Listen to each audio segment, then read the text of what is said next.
So I want to start with an Ajahn Brahm story tonight from his book, Who Ordered That Truckload of Dung? And dung in Australian is slang for crap. So the story goes, every now and then we come home and someone has left a truckload of dung on our doorstep. Now we don't know who delivered it. There's no card, there's no one to call to say, come and pick up this truckload of dung. Kind of stuck with it. And we have a couple options, a couple of things we can do. We can pretend it's not there. But of course, we smell it every time we walk outside. We get that waft of the pungent smell. We can complain about it, complain to anyone that will listen. We didn't order this truckload of dung. We don't know why it's here. We want it to be gone. And of course, in the complaining, nothing really happens. It doesn't go away. But then in our third option, we can look at this truckload of dung and we can think, this could be some pretty good fertilizer for the garden. And we decide to get the wheelbarrow out, to get the shovel and start taking the dung, wheelbarrow by wheelbarrow out into the garden, mixing it with all of our soil. And then a few months later, having a beautiful garden, fresh fruit, beautiful vegetables, bright, beautiful flowers. And we can think to ourselves, man, thanks, whoever dropped off that truckload of dung. That was really useful dung. So we are using this story to illustrate the options we have when we have a difficult person in our lives. And of course, we talk fairly regularly about difficult people. It seems to come up every 2 or 3 months because there's a lot of difficult people in the world and we are really challenged with difficult people. So even though we've looked at it from so many different angles of how to be with difficult people, loving kindness meditation, having the wise intention of being kind to ourselves and being kind to others really helps smooth out a lot of those bumps. I mean, just every now and then, like someone comes along and they just know how to push our buttons. Or we're stressed, we're tired, whatever reason, and we've got this difficult person and we can't let it go. So we have the three options. We can pretend it's not happening, but it's still kind of needling us, still bugging us. We know we're talking with a friend and we're all of a sudden in our heads thinking about this difficult person, or we're on this call and we're in and out of the call because we're occasionally thinking about this difficult person. We're pretending it's not bothering us, but it is. And we're not doing anything to make it go away. And then, of course, we have the second option. We can complain about it. And we can just tell every person that we meet how annoying it is that we have this person in our life, how difficult this is for us. And of course, in that situation, we end up becoming the difficult person, most likely. Because people see us coming like, oh God, here she comes. She's going to just complain nonstop about this person. I don't want to hear it anymore. So not only do we not get rid of the dung, we don't get rid of the difficult person, we become the difficult person. And then in our third option, we can look at this difficult person and think, they're trying to teach me something. There is a lesson here. There is something in the teachings that I am not getting. And this person is helping me see that. Because if this person wasn't pointing this out to me, I may not know. I mean, if people are just nice to us and praise us and never do anything that bothers us, never inconveniencing us, never annoying us, we can really delude ourselves into believing, oh, I'm so peaceful, I really get the teachings, I'm so zen, I'm so enlightened, right? Without really getting anything. It's just that we're experiencing good conditions. And Ajahn Brahm has another story, not from this book, from another class that he taught, where he talks about when he was a young monk in Thailand, and he had had this particularly just blissful meditation, and he was just sure he was enlightened. And this was at night. So he wakes up early the next morning. He still feels this. He's like, oh, I'm enlightened. I have done it. Goes down to the morning meditation. It's just bliss, the whole meditation, nary a thought, just totally on cloud nine. And so he goes into the dining hall for the one meal that they have a day. And normally the food at the monastery was pretty bad. They would normally just have kind of what they would call like a rotten old curry, rotten vegetables, rotten fish. It just smelled, it wasn't particularly good. The monks didn't know what they were doing with the spices. So there's nothing to write home about. But on this particular day, the day that he is enlightened, a lay person has brought an offering of a curry with fresh vegetables. They know exactly how to do the spices. And he can just smell it. It's wafting onto his nose. He's like, oh, of course I am enlightened. I am being, given this beautiful curry because I'm enlightened. We're celebrating it. So he's in the line, and Ajahn Chah, his teacher, is at the front of the line and takes a big ladle of the good curry, puts it in his bowl, and then he takes the whole pot of the good curry and dumps it into the other bowl or the other pot with the bad curry and just goes, same, same, and carries on. Well, Ajahn Brahm is just like, oh my God, like, yeah, sure, same, same for you. You just took the good curry. Like, what are you doing? What kind of a greedy monk are you? This is horrible. Why would you do this? And then he realizes, would an enlightened person be trashing his teacher? And he realizes, all right, back to work. So he got the lesson pretty quickly, and the lessons are always there for us, but I do get that it's really hard.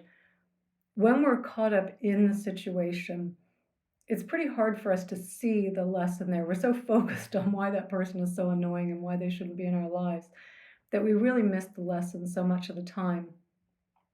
So I thought what we would do is just go through some different examples to show us where a lesson might be, to help us if we have a similar situation, or at least just even having gone over some, to help alert us to the potential lesson.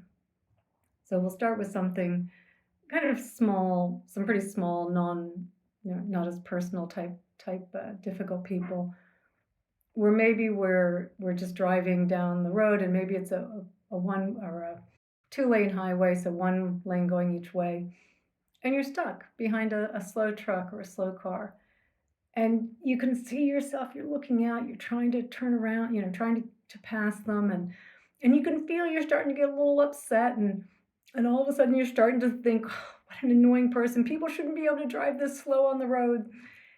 And we can recognize in that moment, oh, I thought I was more present. I thought I was more mindful. But apparently, very easily, I can get snapped out of that. And so it's a little lesson for us to see, like, man, I thought I was doing pretty good at keeping my mind in my body, but apparently my mind's already at the store again. And if that car wasn't driving slowly in front of me, I wouldn't have noticed that. And on the other side, of course, let's say you're behind the slow car and you're not looking to pass them, and you're not feeling that sense of, oh my God, this is wasting time. You're just totally chill with it. Like, that's also just a really good, like, well, if that's something that used to bother you in the past, a good way of saying, like, well, that's pretty good. Yeah, I'm a little more mindful. I'm more present. That's awesome. Or if we're just at the supermarket and someone's paying with coupons or paying with pennies or you're just taking an inordinate amount of time or an extra long time to get through the cashier. And we can find ourselves getting irritated and judging them. What kind of a person does that? It's like, oh man, I thought I didn't judge people anymore. And look how quickly I judged that person. I don't know what their situation is. I don't know who they are. And so it's a good lesson for us. Like, man, I need to go back and do some work on that. I'm still a little judging people a little too easily. Well, then we up the ante a little bit. Maybe we're having a conversation with someone we kind of know. They've been someone we like. They've been really nice. They've been generous. They've been kind. And maybe we say, oh, let's go grab a bite to eat or something. And as we're talking with them, we start to realize they have some very different views than we have. Maybe they start touching on some politics, COVID, climate change, pronouns, start touching on something that we're like, oh, this person has different views than I have. And in that moment, well, if we feel ourselves kind of getting in that judgmental mode of them, right? Because surely they're uninformed, surely they're, um, listening to news, fake news. We can have all these thoughts around why they're an idiot and why they have the wrong view. And instead of hearing them, we're just so quick to want to launch into, I need to set them straight. Like it is my job here now to get them to see the way things really are. And of course, in that situation, if we're attached to our own views and opinions, and we have that view of thinking they're lesser than us, of um, of thinking we've got to get them to see from our viewpoint, we are attached to our views and opinions just as they are attached to their views and opinions. And we are not helping anyone when we are attached to our views and opinions. There's no coming together, there's no looking for common ground. It just, we dig in our heels just as much as they dig in their heels. And then we'll say, "Oh gosh, it's the world's so divided." And yet we won't be inclusive of people that have different views and opinions than us. And that is a problem for us because we are probably a difficult person for someone else. Like if they hear if we're too attached to our views and opinions, like, oh, I won't say that around Meredith. She's going to get all worked up about that. So it's important for us to see that. And if we don't have interactions with people that have different views and opinions than us, we don't get the opportunity to see whether or not we are attached to our views and opinions. If we're just talking with people all day that agree with us, we would have no idea of knowing that. And of course, again, on the other side, if you're talking with someone who's really attached to their views and opinions, and you don't find you're judging them, and you don't find you have to kind of get your views down their throat, instead you're a little more understanding, a little more curious, you're looking for common ground, like that's really helpful to know, like, wow, I am less attached to my views and opinions. And that was nice. I felt like we found some common ground and maybe we're even able to move a little bit forward. So, it's good for us to know this, if we're attached to our views and opinions or not. And then just, something like our neighbor doing something that we don't like maybe playing the music too loudly. And, and not saying that you can't ask them to turn the music down, or maybe there's rules in your HOA about things like that. But noticing, are you complaining in your head about the music? Like, what's worse, them playing the music loudly, or you telling yourself that they shouldn't be playing it, right? Resisting what's happening. Remember, it's how are we relating to what's going on? Again, doesn't mean you can't say something, they may or may not turn it down, but we get so lost in our thoughts about why it shouldn't be happening, we don't even realize we're not even listening to the music anymore. We're just irritated by the constant stream of thoughts of why it shouldn't be happening. So again, helpful for us to know that. And on the other side, it's happening. Our neighbor is playing the music really loudly, and we're not bothered by it.